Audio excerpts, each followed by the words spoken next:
aller dans 1er Thessaloniciens, on est là, et on va lire juste un verset. La semaine dernière, on a commencé sur 1er Thessaloniciens, 4e chapitre, et je n'ai pas réussi à finir, comme ça m'arrive de temps en temps. Et donc, ce que je vais faire ce matin, c'est, pour commencer, c'est peut-être un résumé, parce que plusieurs d'entre vous n'étiez pas là, et puis le message n'a pas été enregistré sur vidéo. Alors, je ne vais pas tout répéter ce que j'ai dit la semaine dernière, de toute façon, on ne sortira pas d'ici avant minuit. Ok, non, j'exagère. Je veux dire, ça va être trop long. Et puis, il y a beaucoup de choses à dire encore, mais on va repasser certains points et ensuite on va aller sur le principal d'aujourd'hui. Alors, si vous avez vos Bibles, c'est 1er Thessaloniciens, 4e chapitre, juste un verset. Levons-nous pour lire ce verset.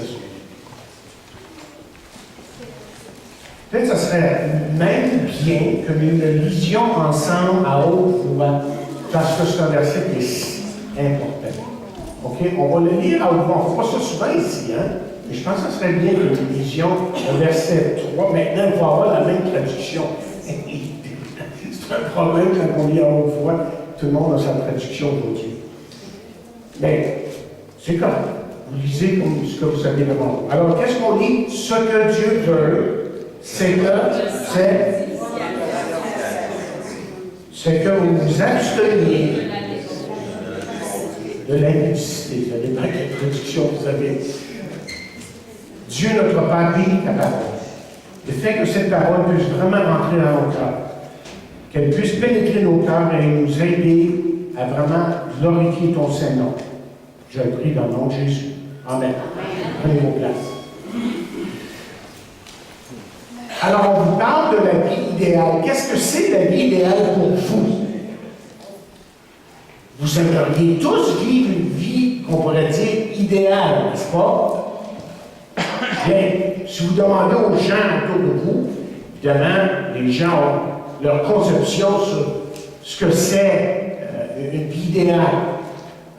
Pour certains, c'est d'avoir une belle maison. Pour d'autres, c'est d'avoir un bon salaire, un bon travail. C'est d'avoir un mariage heureux. C'est d'avoir beaucoup d'argent. Et même d'être en santé. Et en soi, pour la plupart de ces choses-là, il n'y a absolument rien de mal. C'est bien. C'est bien. Mais on sait que pour le chrétien, c'est beaucoup plus que ça. C'est beaucoup plus pour ça. C'est pour ça que là, on revient dans Thessaloniciens, comme j'ai dit la semaine dernière, on avait laissé quelques semaines, et on va commencer à entamer le 4e et 5e chapitre, qui sont la dernière partie, qui est la dernière partie plutôt de cette épître. Et le sujet que nous allons aborder ce matin, il y en aura d'autres dans les 2 semaines à venir, c'est la pureté morale. Parce que vous voyez, comme j'ai dit la semaine dernière, la vie idéale passe par ce chemin. Et il faut comprendre, comme j'ai dit la semaine dernière, que les chrétiens de ce temps-là vivaient dans une société qui avait quand même certaines conceptions, où on pensait d'une certaine façon. En fait, ces jeunes chrétiens ici, comme je l'ai dit la semaine dernière, vivaient dans une société où la chasteté était virtuellement inexistante. C'était une époque où le mariage, par exemple, et son engagement envers celui-ci était devenu de moins en moins important. Et je vous ai parlé des Juifs, hein, que les Juifs il y avait 2 écoles de pensée parmi les Juifs. Une école disait qu'on pouvait divorcer pour presque n'importe quelle raison, et l'autre école disait que c'était possible seulement s'il y avait eu l'adultère, mais moi je dirais même l'adultère endurci, parce que même l'adultère, ça se pardonne. Il peut toujours y avoir une réconciliation, il peut toujours avoir même une guérison, même dans une situation comme ça. En tout cas, ce qu'on a vu aussi la semaine dernière, c'est que sous l'Empire romain, il faut penser qu'on était à cette époque-là quand même, là, que pendant 520 ans, les 500 premières années de l'Empire, qu'il y avait très peu de divorces. Vous vous rappelez? J'ai parlé de ça. M. Barclay, dans son livre commentaire sur Thessaloniciens qui fallait sortir ça, que les Romains avaient en quelque sorte érigé une sorte de discipline là, sans pareil, mais que graduellement, les choses se sont effritées. Et quelqu'un avait disait dans ce temps-là, que les femmes étaient mariées pour être divorcées et divorcées pour être mariées. Là, j'ai cité d'autres personnes, mais je ne vais pas tout vous dire, répéter ce matin. Mais je veux que vous compreniez que face à cette mentalité qui était là dans le temps, là, que c'est dans cette société-là que les gens vivaient, les jeunes chrétiens de Thessalonique vivaient, ce qui était dans un sens naturel, un sens tout à fait naturel pour le christianisme, était dans un autre sens tout à fait nouveau pour eux. En tant que jeunes chrétiens, bien là, ils découvraient qu'il y avait des démarches dans la vie chrétienne qui devaient être différentes. Parce que vous voyez, le christianisme apportait avec lui un nouveau code de conduite. Et l'apôtre Paul n'avait pas tardé, il n'avait pas tardé là, très tôt dans son ministère, c'est assez intéressant quand même, d'exhorter ses jeunes frères et sœurs à se soumettre à la parole de Dieu et surtout de marcher dans la pureté morale, d'avoir une pureté morale. En tout cas, ce qu'on voit, ce qu'on peut conclure à ce moment-ci, c'est que la baisse morale évidente dans notre société aujourd'hui n'est que l'ancienne moralité revisitée. Et personne, absolument personne, n'est à l'abri de ce qui se passe aujourd'hui dans notre société. Et c'était la même chose ici pour les jeunes chrétiens à Thessalonique. Les paroles de Paul, en fait, se résument avec le verset qu'on a lu là, tantôt. Okay? Le verset 3, où il dit, ce que Dieu veut, c'est votre sanctification. Et là, je saute quelques-unes de mes notes parce que je vous ai cité le commentaire du chercheur et comment on doit, pour résumer tout ce qu'il a dit là, que notre démarche en tant que chrétien devrait être de plaire à Dieu de tout son cœur, de tout son être. Et la marche chrétienne, comme j'ai dit la semaine dernière, est vue souvent comme une marche. OK? Et cette marche-là a justement qu'un seul but. Et quel est le but de cette marche que nous avons entamée depuis que nous sommes sauvés, depuis que nous sommes enfants de Dieu? C'est de plaire à Dieu. On doit à tout prix plaire à Dieu. Et l'image ici que Paul nous donne de la marche chrétienne, de la marche avec Dieu, est justement, c'est toute l'idée de continuellement, vous et moi, d'aller de l'avant. Okay? Continuellement, d'aller de l'avant. C'est pour ça qu'il va dire qu'il faut y aller, qu'il faut marcher de quoi? À cet égard, dit-il, de progrès en progrès. OK? Parce que Dieu s'intéresse à notre marche. Dieu y voit. Et Dieu, évidemment, est notre aide. Et pourquoi? Quelle est la raison, j'ai posé la question, quelle est la raison pour laquelle Dieu nous appelle de marcher de progrès en progrès? Bien, c'est fort simple. C'est tout simplement, et je dis tout simplement, et pourtant c'est l'essentiel, c'est pour recevoir l'approbation de Dieu, la faveur de Dieu. Et là, il faut faire la distinction, parce que je ne veux pas que quelqu'un pense ici qu'on est capable de gagner son salut. La Bible dit que c'est par la grâce que vous êtes sauvés. Seulement, une fois qu'on est un enfant de Dieu, Dieu, évidemment, nous demande de marcher dans ses voies. Et le chrétien doit marcher de manière à mériter l'approbation de Dieu. J'ai utilisé l'exemple de nos enfants, évidemment, qu'un enfant, évidemment, je ne peux pas trop approuver ses gestes, je le corrige et Dieu fait ainsi, n'est-ce pas? Et remarquez au verset 1, là, lorsqu'il dit, j'en ai parlé la semaine dernière, donc je vais juste effleurer les points parce que ça a déjà été fait. Il dit, si nous vous conjurons, hein, et le mot conjurer, conjurons, si vous voulez, c'est un mot très fort dans le grec. C'est comme s'il disait, nous vous faisons cette requête. Et c'est encore plus fort que ça encore, que l'idée serait aussi d'un empressement, d'une urgence. C'est urgent que nous marchions afin de plaire à Dieu, mais surtout dans la pureté morale. Et pourquoi est-ce que c'est si important? Pourquoi est-ce que je pense aussi qu'on peut voir ça comme un impératif, que Dieu nous demande de marcher dans la pureté morale. Et rappelez-vous ce que je vous ai dit, parce que la bénédiction, votre bénédiction, en dépend. Et encore une fois, je reviens à nos enfants. Nos enfants, évidemment, sont bénis lorsqu'ils obéissent. Lorsqu'ils obéissent pas, bien, c'est autre chose, évidemment. Mais allons un peu plus loin. Et au verset 1, encore une fois, je relis au reste, frère, puisque vous avez appris de nous comment vous devez vous conduire et plaire à Dieu. Et c'est là plutôt ce que vous faites. Nous prions et nous conjurons au nom du Seigneur Jésus de marcher à cet égard de progrès en progrès. Alors on se répète ici. Mais ce qui est important de comprendre du texte ici, c'est que il dit, puisque vous avez appris, ça nous dit tout simplement qu'il en a déjà parlé. Et des fois, vous allez trouver que le pasteur se répète, hein?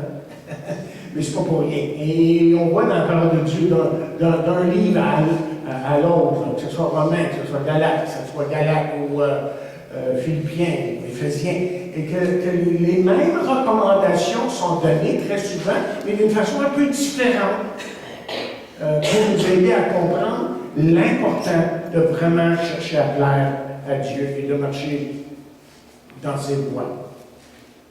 La vie idéale selon la parole de Dieu, bien, nous la voulons, mais rappelez-vous de ceci, ce que j'ai dit la semaine dernière, essayez de jamais faire ça par vous-même. Il y a trop de chrétiens qui essaient de vivre pour Dieu par eux-mêmes. Et vous allez surtout voir ça, malheureusement, dans une église qu'on dit légaliste. Hein, ils ont toutes sortes de règles. Là, puis, il y a un standard là, qui est là, puis si tu dévis de ça, sûrement que tu n'es pas spirituel.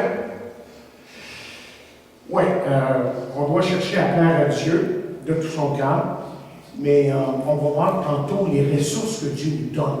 Dieu nous donne des ressources. Il faut les utiliser, ces ressources. Pourquoi est-ce qu'il faut plaire à Dieu? Bien, parce que l'exhortation que Paul nous donne ici, vous vous rappelez, est basée sur Jésus-Christ. Autrement dit, pour résumer la pensée, c'est que Jésus-Christ est notre exemple. Vous vous rappelez, je vous ai parlé du fait que Jésus était l'homme idéal. Et ce qui fait qu'il a vécu une vie idéale. L'homme parfait. Il a dit, je t'ai glorifié sur la terre et j'ai achevé l'œuvre que tu m'as donnée à faire. Et troisièmement, si on regarde le verset 2, là on dirait que Paul est en train de développer ses pensées ici. Il est en train de progressivement leur faire comprendre comment c'est important de marcher dans les voies de Dieu, surtout en ce qui a trait à la pureté morale. Alors il va dire au verset 2, vous savez en effet, quel précepte. Le mot précepte, là, ça peut être le mot commandement. OK? Et on a lu des versets, par exemple, comme dans 1 Jean 3, où justement, il est question de commandement. On pensait qu'on avait fini avec les commandements. Il dit, et c'est ici son commandement, que nous croyons au nom de son Fils Jésus-Christ et que nous aimions les uns les autres selon le commandement qui nous a été donné. Et il continue dans cette même pensée un peu plus loin.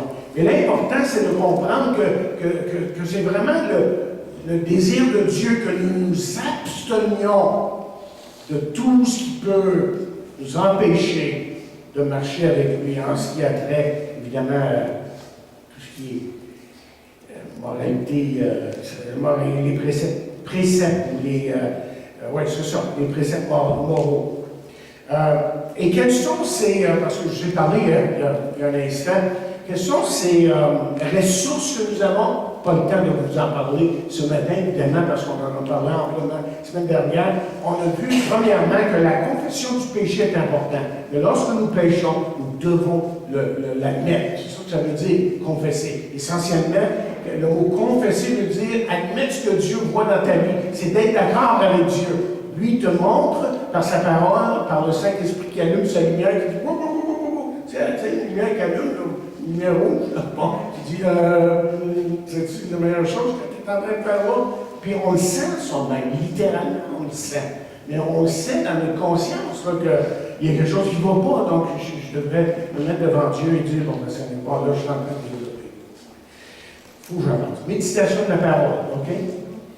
Méditation de la parole, évidemment, on en a amplement parlé dans notre étude mercredi matin, comment que la méditation de la parole, l'étude de la parole nous transforme et nous aide évidemment à vraiment marcher et à plaire à Dieu. Sans la parole, on ne peut pas marcher avec Dieu. L'Assemblée, notre Église locale, pourquoi est-ce que c'est tellement important d'avoir une Église locale? Parce que c'est une question de redevabilité. On se rend redevable aux autres et on marche dans l'amour et on prend le temps justement de se parler, de se pardonner. Et ça, comme j'ai dit il y a quelque temps, ça prend beaucoup d'humilité. Et votre position en Christ, alors puisque maintenant vous êtes son enfant, vous avez des privilèges qui vous reviennent et vous avez évidemment toute bénédiction en Christ, il ne manque absolument rien. Je vous ai parlé aussi de l'armure du chrétien, comment que Dieu nous a équipés. Un joueur de hockey ou n'importe quel sport, aujourd'hui c'est la joute de la Coupe Grey. Je suis ça un petit peu, là, parce que bon. Mais les joueurs sont très bien équipés. Sans ça, si tu n'es pas équipé là, pour jouer du football, tu ne dureras pas durant la partie. Et c'est un peu ça que le chrétien, c'est que le chrétien doit être équipé. Qui n'est pas équipé, il va faire donner une volée. Si tu viens dire ça, s'il n'est pas équipé, il va se faire donner une volée. Et c'est vrai. OK, l'amour du chrétien. Hey, j'aurais voulu vous lire là, dans Parole vivante. On va laisser faire. Si vous avez la parole vivante, prenez le temps de lire Éphésiens 6, 10 à 18. La parole vivante, c'est très bien décrit dans la parole vivante. C'est très bien dit, autrement dit. L'amour et la grâce de Dieu. Comment on doit, nous, en tant qu'enfants de Dieu, en tant que chrétiens, compter sur l'amour et la grâce de Dieu? Dieu nous aime. C'est vrai que nous allons pécher à certains moments. Plus longtemps qu'on sera dans ce cadre de chair, on va lutter avec des choses. Mais Dieu, dans sa grâce, évidemment, nous pardonne, nous relève, parce qu'il nous aime. Alors, la question a été celle-ci. Pouvons-nous marcher de manière à plaire à Dieu, de manière à vivre la vie idéale que Dieu a pour nous? Ben oui, il faut utiliser les ressources qu'il nous a données. OK, on a avancé, là, puis là, j'ai commencé à vous parler de la sanctification du chrétien. Et je vois ici que je veux vous lire dans Parole vivante le même verset qu'on vient de lire tantôt. OK, mais là, c'est dit différemment.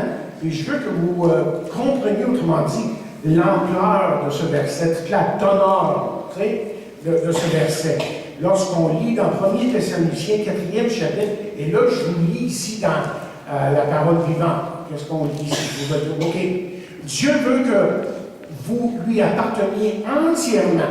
Il attend de vous une vie sainte, consacrée à son service.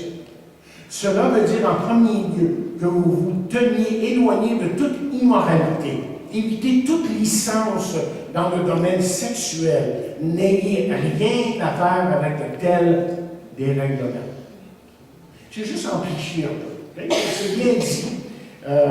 Et puis ça nous aide à comprendre ce que Dieu est en train de nous dire ici lorsqu'on lit dans nos traductions traditionnelles. Ce que Dieu veut, c'est votre sanctification, c'est que vous absteniez de l'impudicité. D'abord, comme j'ai dit la semaine dernière, le mot sanctification veut dire mise à part. Pas de vous, vous savez ça. Et c'est une façon extrêmement volontaire que l'apôtre ici lie la sanctification avec la pureté morale. Et on va voir la semaine prochaine qu'il va lier la sanctification avec autre chose, plus loin dans le chapitre. Okay? Il fait un lien avec deux autres choses après. Là, pour commencer, c'est toute la question de la pureté morale. OK, sanctification veut dire, autrement dit, pureté morale. Et qu'est-ce que la vie idéale? Qu'est-ce que la vie idéale? C'est que chaque chrétien se conserve moralement pur, puisque son être appartient à Dieu. Et ça veut dire trois choses. J'ai donné ça brièvement la semaine dernière.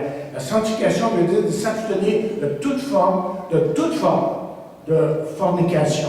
Et le mot fornication, dans le grec, est le mot pornéas, qui suggère toute forme d'actes immoraux, toute forme. Okay? Deuxièmement, la sanctification veut dire que la volonté de Dieu dans ce domaine, c'est que nous ayons une maîtrise de notre corps. Et là, je vous ai développé l'idée parce que j'ai découvert en étudiant que ça voulait dire pas mal de choses. Et que littéralement, le texte devrait se lire comme suit. C'est que chacun de vous sache posséder son corps et le corps de sa femme dans la sainteté et l'honnêteté. Okay? Et Paul est en train de dire qu'un individu pouvait abuser son propre corps, celui de sa femme et vice-versa, évidemment. Ce qui pouvait amener un ou l'autre à pécher, à commettre des actes immoraux. Et ça rejoint, évidemment. On a vu la semaine dernière. Ça vaut la peine de toucher ce point-là. Ça rejoint 1 Corinthiens 7 qui dit ceci. Car le corps de la femme ne lui appartient plus. Il est à son mari. De même, le corps du mari ne lui appartient plus. Il est à sa femme. Ne vous refusez donc pas l'un l'autre. Vous pouvez certes, en plein accord, l'un avec l'autre, renoncer pour un temps à vos relations conjugales afin de vous consacrer davantage à la prière. Et après cela, reprenez vos rapports comme auparavant. Il ne faut pas donner à Satan l'occasion de vous tenter par votre incapacité de dominer vos instincts. Et parce qu'il y a des jeunes ici, je vais limiter mes commentaires. OK? OK, on va sauter ici. Je ne veux pas aller dans... La semaine passée, il n'y a pas de chat. Il n'y a pas de chat. OK? Et des fois, il faut faire plus attention. Mais la sanctification, troisièmement, c'est d'éviter de se livrer à la convoitise. Et la parole vivante nous dit ceci sur le verset 5 qu'on a dans Louis II. Il dit, il ne faut pas que vous vous laissiez entraîner par les convoitises sensuelles, les passions déréglées, comme les païens qui ne connaissent pas Dieu. Alors, je répète ce que j'ai dit la semaine dernière, on vit dans une société où il y a une sorte de frénésie sexuelle, où on se livre littéralement à n'importe quoi, à tout en fait. Et tous les jours, les images nous sautent en pleine face. Et nommer la façon, la télévision, les publicités et tout, c'est là devant nous. Et malheureusement, ça crée des problèmes. Ça crée des problèmes pour nos gens qui sont dans l'Internet un peu trop, à ce point où, c'est combien de pourcentage que j'ai dit? Ouais, pas loin de 50% des gens vont dans des sites où ils ne devraient pas aller. Pas du tout. Mais 50% des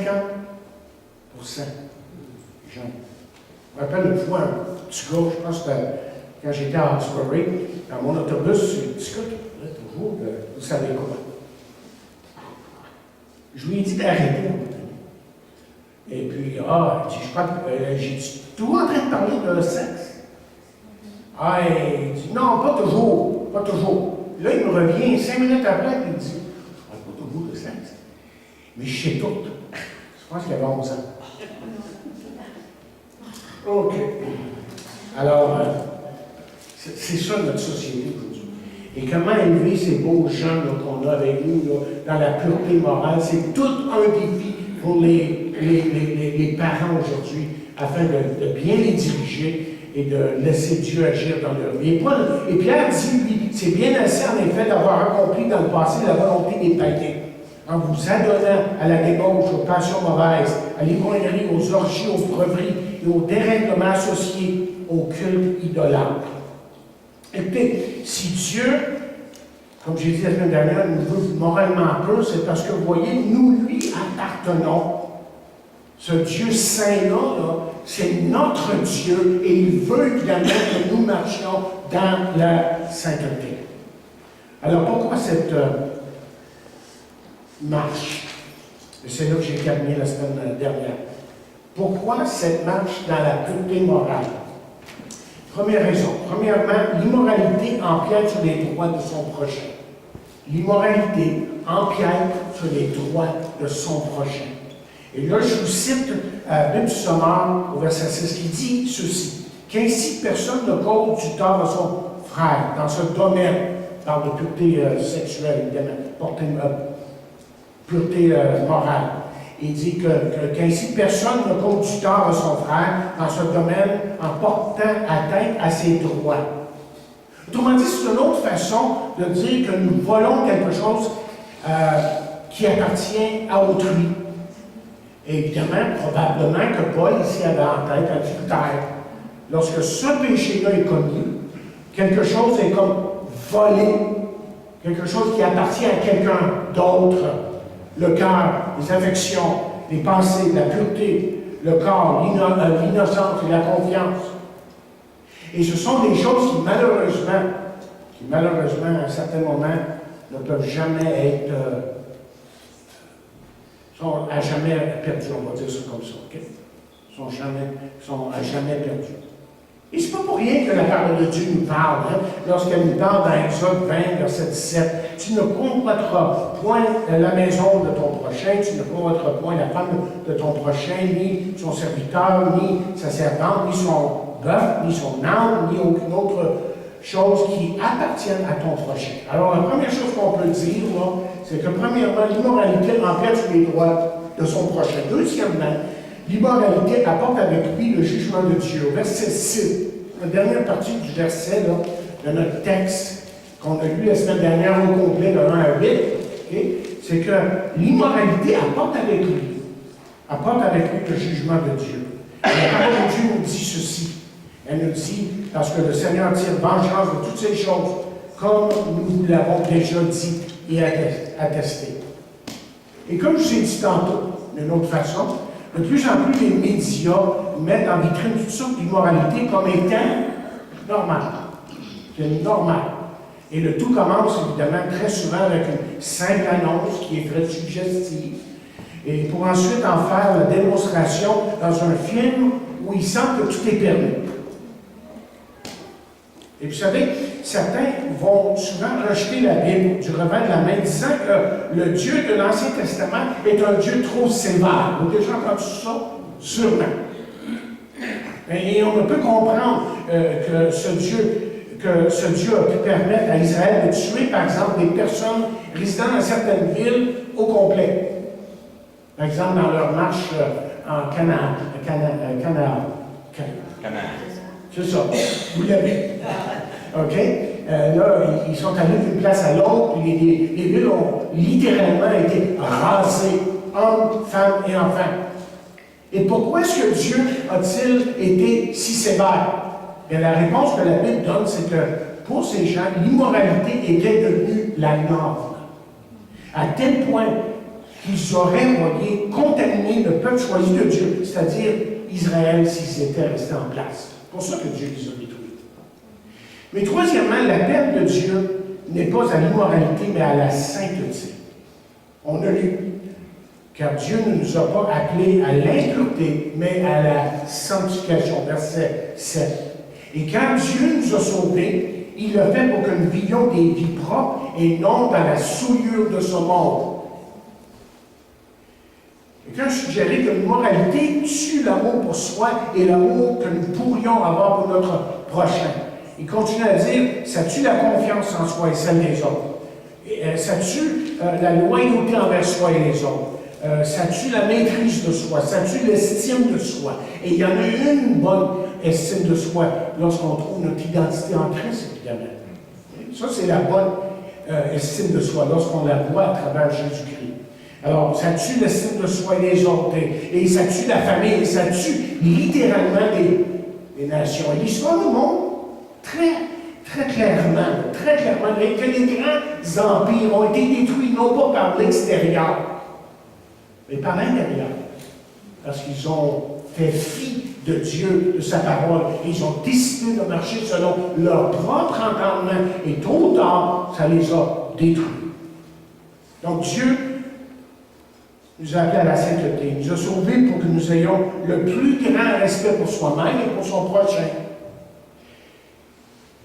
Paul, sous l'inspiration de l'Esprit, nous dit ceci. Dans 2 Corinthiens, 7e chapitre, verset 1. Lisez-le avec moi. 2 Corinthiens. Un verset qui est si important. Il venait de dire des choses extrêmement importantes là, au chapitre 6. Puis en rentrant dans le chapitre 7, malgré qu'il faut penser que, originalement, les chapitres, la Bible n'a pas divisé en chapitres, c'était comme des lettres écrites, comme vous écrivez une lettre. C'est rare que quand vous écrivez une lettre, chapitre 1, chapitre 2, chapitre 3, non, on n'écrit pas comme ça. Mais dans ce temps-là, on écrivait comme ça. Mais là, les exégètes, les linguistes ont décidé qu'on devait utiliser les chapitres ici. Mais là, on rentrait dans le chapitre 7, il dit ceci. Ayant donc de telles promesses, bien-aimés, purifions-nous de toute souillure de la chair et de l'esprit, en achevant notre sanctification dans la crainte de Dieu. Quatrièmement, lorsqu'on parle d'immoralité, là, c'est un péché avant tout contre Dieu. C'est un péché contre Dieu. Il dit au verset 8, vous remarquez, celui donc qui rejette ses préceptes ne rejette donc pas un homme, mais Dieu. Vous bien lu, là, vous bien suivi. Celui donc qui rejette ses préceptes ne rejette pas un homme, mais Dieu qui nous a donné son esprit. Évidemment, on entend aujourd'hui parfois des gens dire « Ouais, mais ça, aujourd'hui, on vit en 2018, tantôt on va dire en 2020, en 2022, tu sais, donc c'est pas pareil comme dans le temps. Dans le temps. » C'est l'argument que le monde utilise pour justifier parfois son comportement qui est tout à fait immoral. Et Paul est en train de dire dans notre texte que l'argument que vous avez, pas avec lui, c'est avec Dieu.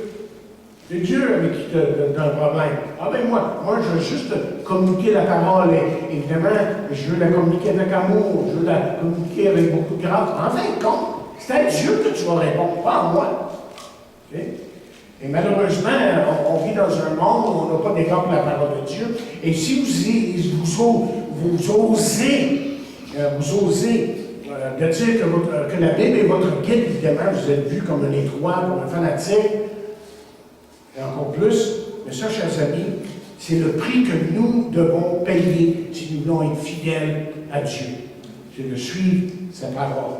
Et la parole de Dieu nous dit que toute écriture est inspirée de Dieu et utile pour enseigner, réfuter, redresser et apprendre à mener une vie conforme à la volonté de Dieu.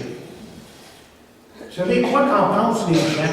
Moi, je suis heureux de savoir que Dieu a été assez sage, assez intelligent, et lui, il possède toutes ces choses-là, à l'infini, évidemment.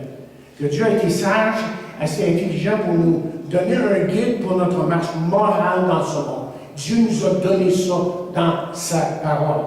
Sans ça, on serait comme tout le reste, aveugle aux choses de Dieu, aveugle au comportement qui amène avec lui le jugement de Dieu sur ceux qui lui, si vous voulez, qui persistent dans ses vies. Maintenant, écoutez, après avoir dit tout ça ne fait pas de nous des gens supérieurs. Non, ça fait tout simplement de nous des gens qui sont privilégiés, que Dieu nous a fait connaître sa grâce et son amour et surtout son pardon. On a tous besoin, à un certain moment, d'être pardonnés. Par Dieu. Et même par les autres. Le pardon, c'est quelque chose qu'on a tellement besoin aujourd'hui. Je termine avec ceci. Dieu ne demande pas au monde de vivre dans la sainteté. Je veux que vous regardiez avec moi dans Jean 17. Jean 17. Vous savez qu'est-ce qui se trouve dans Jean 17? Hein? C'est la plus belle prière de tous les temps. Il y en a des belles prières dans la Bible. Et celle-là, là, wow! On pourrait passer beaucoup de temps à lire Jean 17 parce que c'est la prière sacerdotale de Jésus. Et Jésus a dit des choses dans ça, là, qui sont littéralement, quand on prend le temps de vraiment l'étudier, bouleversant. Moi, je trouve ce chapitre-là bouleversant. Mais il faut vraiment prendre le temps de l'étudier. Et plus que vous étudiez ça, là, plus que vous étudiez cette prière-là, plus que vous apprenez à connaître le cœur de Jésus. Le cœur de Jésus. Vous saisissez son cœur. Et regardez ce qu'il dit à partir du verset 9. Et je vais juste vous lire. Je n'ai pas vraiment le temps de commenter, évidemment, sur ma tête. Mais à partir du verset 9, Jean 17, voici ce qu'il dit. Il parle de ses brebis. Il dit, c'est pour eux que je prie. Je ne prie pas pour le monde. Oh! Je ne prie pas pour le monde. Oh. Il faudrait juste arrêter de discuter ça. Okay. Mais pas ce matin. OK, je ne prie pas pour le monde, mais pour ceux que tu m'as donnés, parce qu'ils sont à toi. Et tout ce qui est à moi est à toi, et ce qui est à toi est à moi. Et je suis glorifié en eux. Je ne suis plus dans le monde, et ils sont dans le monde, et je vais à toi. Père Saint, garde en ton nom ceux que tu m'as donnés, afin qu'ils soient un comme nous. Lorsque j'étais avec eux dans le monde, je les gardais en ton nom. J'ai gardé ceux que tu m'as donnés, et aucun d'eux ne s'est perdu, sinon le fils de perdition, afin que l'Écriture soit accomplie. Et maintenant je vais à toi, et je dis ces choses dans le monde, afin qu'ils aient en eux ma joie parfaite. Je leur ai donné ta parole, et le monde les haït, parce qu'ils ne sont pas du monde, comme moi je ne suis pas du monde. D'autres expressions, parce qu'on dit ça des fois, il n'y a pas du monde. Et là, il ne veut pas dire tout à fait comme ça. Ce qu'on pense des fois. Okay? Verset 15, il dit, je ne prie pas de les ôter du monde, mais de les préserver du mal. Ils ne sont pas du monde comme moi, je ne suis pas du monde. Sanctifie-les par ta vérité. Ta parole est la vérité. Comme tu m'as envoyé dans le monde, je les ai aussi envoyés dans le monde. Et je me sanctifie moi-même pour eux, afin qu'ils soient aussi sanctifiés par la vérité. Ce n'est pas pour eux seulement, et j'aime ça qui dit ça, qui dit ça. Il dit, ce n'est pas pour eux seulement que je prie, mais encore pour ceux qui croiront en moi par leur parole. C'est qui ça? C'est nous autres. OK? Afin que tout soit un comme toi. Père, tu es en moi et comme je suis en toi, afin que nous aussi soient un en nous, pour que le monde croie que tu m'as envoyé. Eh bien voilà. Dieu ne demande pas au monde de vivre dans la sainteté, mais il demande à ses enfants de vivre dans la sainteté. Pourquoi est-ce qu'il ne demande pas au monde de vivre dans la sainteté? Parce que, oui, personne peut, jusqu'à un certain point, être moral, mais il ne peut pas le vivre. Il ne peut pas vivre pour Dieu, parce que ce ne sont pas ses enfants. Et la parole de Dieu nous dit, soyez saints comme mon Père est saint. Et les myriades de saints et des anges au ciel ont chanté, Saint, Saint, Saint, ils vont chanter. Parce que je pense que c'est dans la vie. Saint, Saint, Saint est le Seigneur Dieu, le Tout-Puissant, qui était, qui est. Donc l'important, c'est de comprendre qu'on peut plaire à Dieu. On peut vivre cette vie idéale qui est, et j'ai marqué ici, sous la gérance de Dieu. Dieu veut gérer nos vies, il veut vraiment nous donner ce soutien, ce support que seul lui peut nous donner. Et je puis tout, nous dit l'apôtre, dans celui qui fortifie. Que Dieu bénisse sa parole abondamment sur nous.